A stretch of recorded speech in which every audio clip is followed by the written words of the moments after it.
जय माता की जय, परमपिता परमेश्वर गुरु पीरों की जय हो, नवनाथों की जय हो, 84 सिद्धों की जय, नागा निर्वाणी की जय हो, अपने अपने गुरु महाराज की जय हो। जय सब संतन की जय हो, सब भक्तन की जय हो। छोटों को प्रेम, बड़ों को प्रणाम। आज एक छोटा सा प्रसंग लेकर फिर आपके पास आया हूँ। अब पेपर चलने वाले हैं, तो किसी बच्चे ने मेरे से पूछा है कि मम्मी और लोग बड़ा टॉर्चर कर रहे हैं पढ़ाई के नाम पे, तो बाबा जी कुछ बता दो, समझा दो।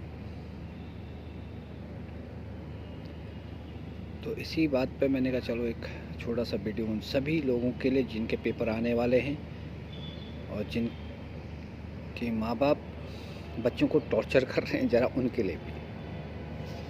हाँ?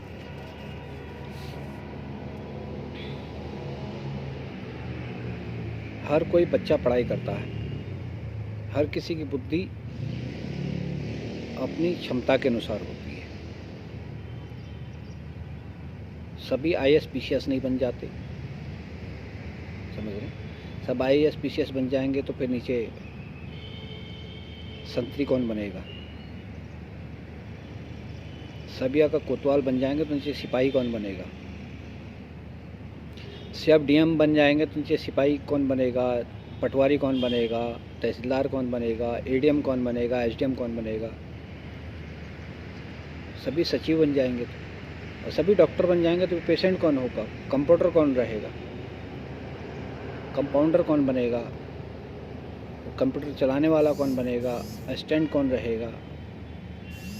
इसलिए मेरी सभी लोगों से, माता पिता से दरखास्त है, हाथ जोड़ के विनती है, बच्चे को ज़्यादा टॉर्चर मत कीजिए। उसकी जितनी क्षमता है उतने हिसाब से वो पढ़ेगा। आप लोग भी पढ़े लिखे हैं, आपने भी पढ़ाई करी,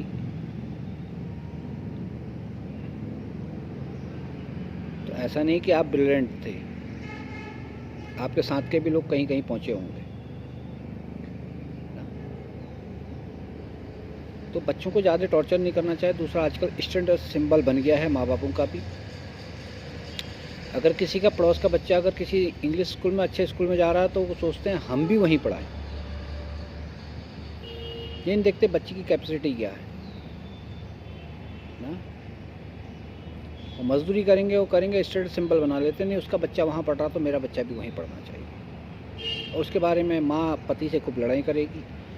पति बेचारा कितना ही कमाने वाला होगा, वो कुछ भी करके लाएगा, फिर बाद में कर्जा हो जाएगा। फिर कहेंगे तेरे लिए हमने कर्जा करके, ना खान ना लगा करके तेरे को पढ़ाया, और तू अब ऐसा है, तू पढ़ नहीं पा रहा। अरे भाई, उसकी कैपेसिटी नहीं है उतनी उस लायक पढ़ने की, क्यों उसको जबरदस्ती ठेल रहे हो? ये तो तुम्हारा स्टेटस सिंबल है, तुम अपनी सोच उसके ऊपर दबाव में डाल रहे हो, उसका थोड़ी है। जो इंसान 20 किलो वजन ढोने वाले के ऊपर तुम 1 कुंटल डाल दोगे तो क्या वो चल पाएगा? कभी नहीं, गिर जाएगा 4 कदम चलने के बाद, तो उठ ही नहीं पाएगा। तो वो कर्म मत करो जिसकी वजह से बच्चा कल के दिन तुमसे भी नफरत करना शुरू कर दे। अपने आप से तो नफरत हो ही जाए, फिर तुमसे भी नफरत करे, फिर वो ऐसे गर्त में गिरे जहाँ से उठ ना पाए। और डिप्रेस हो गया तो फिर तुम परेशान हो गए, पता नहीं महाराज फिर ये आजकल कुछ खा नहीं रहा, पी नहीं रहा, गुम रह रहा, पढ़ नहीं रहा। और उसकी क्षमता ही नहीं है, उसने तो इतना क्यों कर रहे हो? किसी भी चीज़ को बच्चा पढ़ रहा है ना, उसको पढ़ने दो।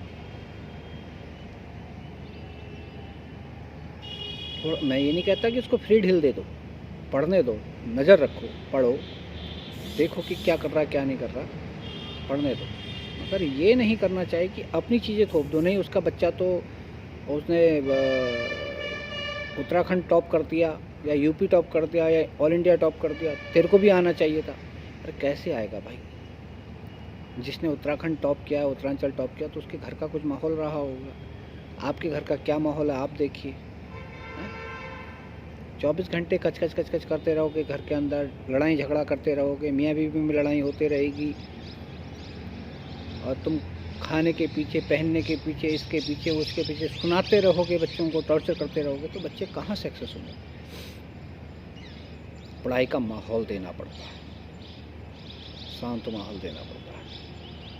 अब तुम लोग तो खुद ही आजकल मोबाइल में लग रहे, तो रील बनाने में, गाने बजाने में ना, फिर तुम बच्चों से कहते हो तुम पढ़ो, कहाँ से पढ़ेंगे भाई।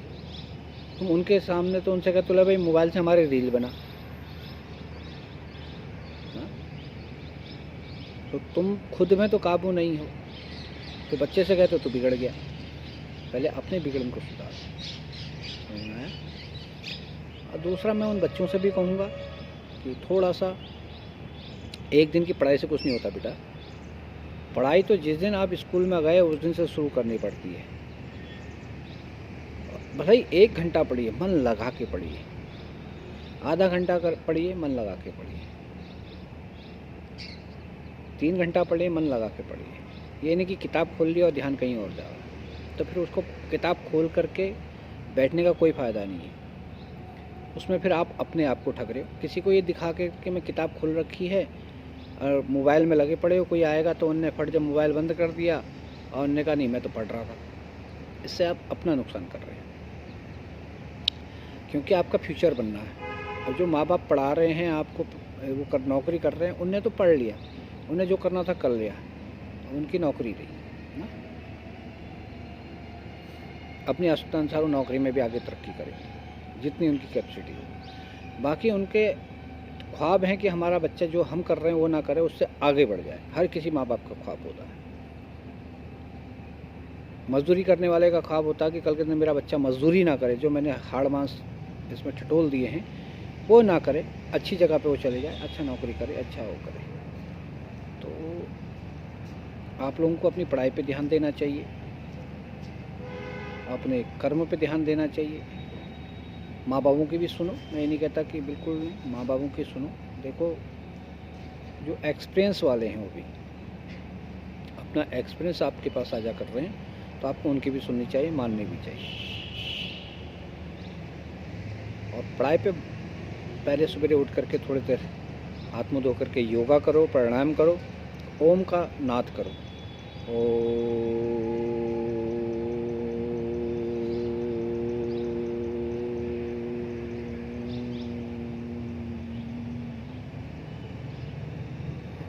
इस तरीके से आप लंबे समय तक इसको कीजिए, करीबन 5 से 10 मिनट दीजिए। उसके बाद आप शांति से पढ़िए, तो आपका मन लगेगा और याद होगा। और तीसरी चीज़ मैं हर माँ बाप से कहता हूँ, आजकल कंप्यूटर का समय है, हर किसी को टेंशन होती है, तो ब्राह्मी शंख पुष्पी एक आती है, और किसी भी कंपनी का आप ले लीजिएगा, हल्की मीठापन होता है उसमें, उसको बच्चों को भी पिलाइए, आप भी पीजिए। बड़ों को 4 ढक्कन, छोटों को 2 ढक्कन, उसको सुबह और शाम 2 टाइम पिलाना शुरू करिए। ये नहीं कि 4 दिन पिलाओगे तो तुम कहोगे महाराज कुछ नहीं हो रहा, उसको रेगुलर में रखिए और आजीवन पिलाइए। साल भर के बाद देखिएगा, आज नोट कीजिए कि बच्चे की क्या स्थिति, साल भर के बाद नोट कीजिएगा उस बच्चे की क्या स्थिति है पढ़ने के प्रति, एक्टिविटीज़ के प्रति। किसी चीज़ को पढ़ रहा तो याद हो रहा नहीं हो रहा, उसका माइंड शार्प हो रहा नहीं हो रहा, जो उसके गुम हो जाने की क्षमता थी वो कम हुई ना हुई, इसको देखिएगा। फिर से मैं सभी विद्यार्थियों को, सभी बच्चों को, जितने भी पेपर देने वाले हैं हाई स्कूल इंटर के और BSc वाले जिनके सेमेस्टर चल रहे हैं, BA वाले, BCom वाले, MCom वाले, इनके भी अब सेमेस्टर स्टार्ट होने वाले हैं, सबको बहुत बहुत बधाई देता हूं। और मन लगा के पेपर दें, पेपर को पहले पढ़ें, फिर ध्यान से उसका उत्तर दें। सबको बेस्ट ऑफ लक, माँ कृपा करे आप लोग सब उन्नति करें, तरक्की करें, सबका रिजल्ट अच्छा रहे। जय माँ, जय माँ। अगर ये अच्छा लगे तो लाइक एंड शेयर, सब्सक्राइब करें। फिर दोबारा कहूँगा, छोटों को प्रेम, बड़ों को प्यार। जय माँ, आशीर्वाद। जय माता दी।